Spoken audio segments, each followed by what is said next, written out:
सखी सखी हो देहिया लागिला उनकर जिम के सखी बलमुआ हीरो लागेला फिल्म के सखी बलमुआ हीरो लागेला फिल्म के सखी हौवे सुपर खिलाड़ी टीम के सखी बलमुआ हीरो लागेला फिल्म के सखी सजनवा हीरो लागेला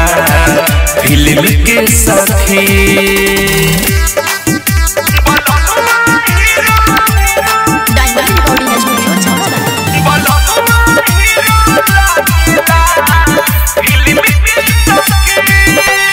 चेहरा लग जलायागी इनका मेरी टिक टाइगर न लागी ऐसा की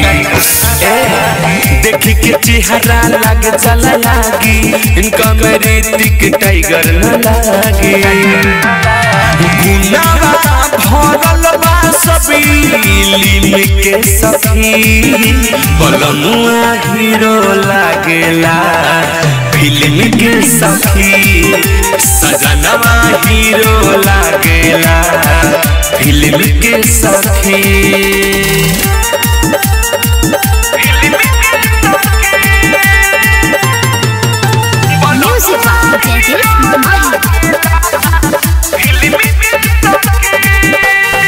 सखी रे जिंदगी में फूल बाटे खिलल राइटर चंदन राज जब से मिलल सखी खुश बनी हो सखी रे जिंदगी में फूल बाटे खिलल राहुल रोमियो जब से मिलल